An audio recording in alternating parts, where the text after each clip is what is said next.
कोकणातून अत्यंत वर्षातील आणि श्रावण महिन्यातील महत्वाचा सण आणि नागपंचमी बरोबर अनेक महिलांचे विविध कार्यक्रम संपूर्ण श्रावण महिन्यात असतात आणि त्याचबरोबर पंचमी आणि आपल्या परिसरामध्ये पतंग हे दोन्ही बरोबरीने नेहमी आपण पैठणला जात असताना आपण पाहिले.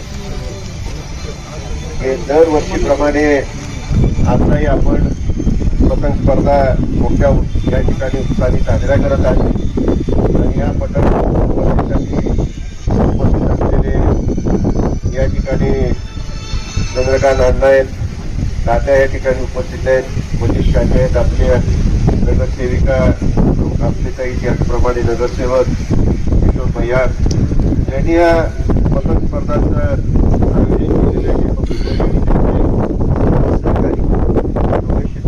आपण उपस्थित असणारे सर्व परिसर असा आहे की प्रत्येकालाच आपण ओळखत असतो, प्रत्येक जणच महत्वाचा आहे. आपण सर्वच मान्यवर आपली नावं घेत नाही, माफ करा, पण आपण उपस्थित असणारे आपण सर्वच. मी सुरुवातीला सांगितलं आपण या पतंग स्पर्धा मोठ्या उत्साहाने घेतात. या पतंग स्पर्धा घेत असताना चांगले नियम केले आणि चायनीज मांजा वापरायचाच नाही अशा प्रकारचा आपला नियम असेल तर कौतुक असणार.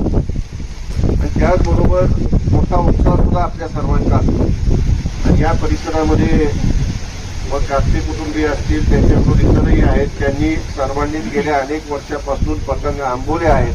त्या सर्वांनीच पतंगामध्ये एक वेगळ्या प्रकारचं प्रावीण्य या ठिकाणी नक्कीच मिळवलेलं होतं आणि त्यामध्ये रशीदबाईंचं नाव आवर्जून घ्यावं लागेल.